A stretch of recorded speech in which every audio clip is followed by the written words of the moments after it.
বন্ধুরা, সম্পূর্ণ পর্ব দেখতে চ্যানেলটি সাবস্ক্রাইব করুন। লাজুর কথা শুনে সত্যিটা জেনে গেল সুদেব। সম্পূর্ণ জানতে হলে দেখতে থাকো। গল্পের শুরুতেই দেখা যায় রাত হয়ে গেছে, কিন্তু লাজু ঘুমোতে না গিয়ে পড়তে বসে। আর সেটা দেখার পর সুদেব বলে, কি ব্যাপার বলতো লাজু, সারা সপ্তাহে মোটে একটা দিন তোকে কাছে পেয়েছি, আর তুই এখনও পর্যন্ত বই খাতা নিয়ে বসে থাকবি? লাজু তখন বলে, তুমি জানো না আমার সোমবার দিন পরীক্ষা আছে। পরীক্ষা আছে, পড়তে তো হবে নাকি? তখনই সুদেব বলে, এই একটা মাত্র দিন তুই এসেছিস আর তারপরেও এই জিনিসগুলো শুরু করেছিস, এইটা কিন্তু তুই ভারী অন্যায় করিস রে লাজু। লাজু তখন বলে, তুমি কেন এরকম করছো? এত পড়াশোনা, এত কিছু, এত ধার দেনা, সবটাই তো বৃথা হয়ে যাবে আমি যদি ঠিক মতন পড়াশোনাটা না করি। তাই বলছি, দয়া করে আমাকে ঠিক মতন পড়তে দাও। ঠিক সেই মুহূর্তেই সুদেব বলে, তুই কি একাই ধার শোধ করবি? আমিও তো আস্তে আস্তে টাকা জমাচ্ছি, যাতে আমি সেই টাকাটা শোধ করে দিতে পারি। কিন্তু তুই হয়তো ভুলে গেছিস আমাদের মধ্যে একটা স্বামী স্ত্রীর সম্পর্ক রয়েছে। আর লাজু বলে, তোমাকে তো আগেই বলেছিলাম যে স্বামী স্ত্রীর সম্পর্কটা এখন ঠিক যেভাবে তুমি চাইছো সেভাবে পূরণ করা সম্ভব নয়। কিন্তু আমি তো বলছি আমার এই সংসারে মন আছে, বাসন মেজে দিয়েছি, রান্না করেছি, সবাইকে খেতে দিয়েছি।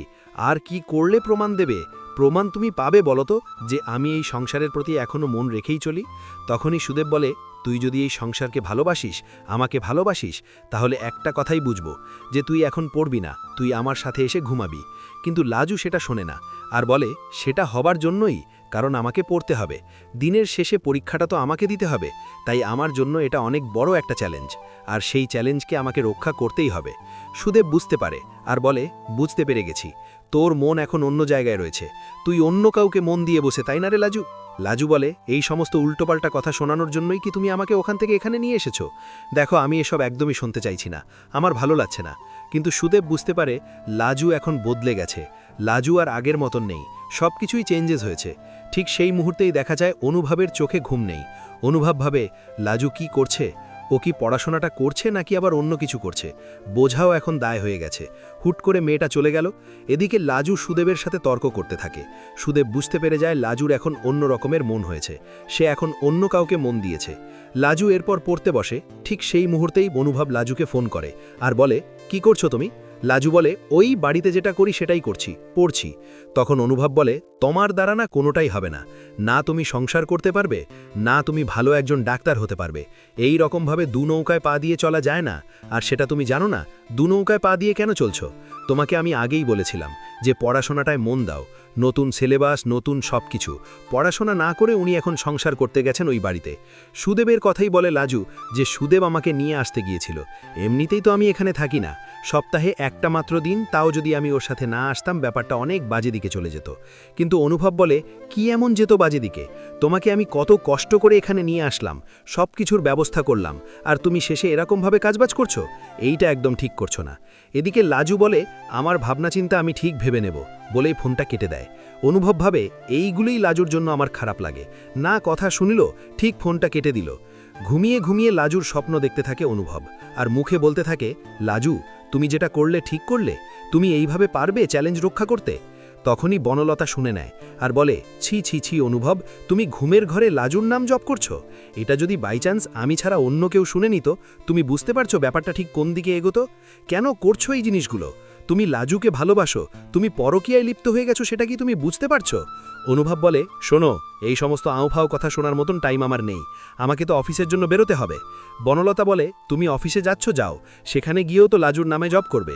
তোমাকে না আমি হারে হারে চিনে গেছি অনুভব, তুমি যে কি করতে পারো আর কি পারো না সেটা আমার কাছে এখন ক্লিয়ার হয়ে গেছে। অনুভব বলে, তাহলে তো খুব ভালো ব্যাপারই, এসবের মধ্যে আমাকে আর টেনো না, একটা কথা মাথার মধ্যে ঢুকিয়ে নাও যে আমি তোমার সাথে থাকবো না। বনলতা বুঝতে পারে অনুভব শুধুমাত্র লাজুকেই ভালোবাসে।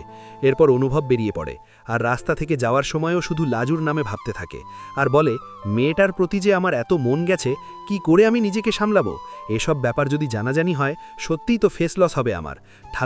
ঠাম্মি তো আমাকে আর ক্ষমাই করবে না। অন্যদিকে নিজের বাড়িতে গেছে বনলতা তার মায়ের সাথে কথা বলতে।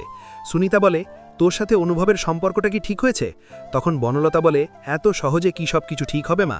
তুমি জানো না যে অনুভব আমার সাথে ঠিক কেমন ব্যবহার করে? ছেলেটা কেমন যেন বদলে গেছে পুরোপুরি। আগে যাও বা একটু অন্য রকমের ছিল, এখন যেন আমাকে দেখলেই তেলে বেগুনে জ্বলে ওঠে।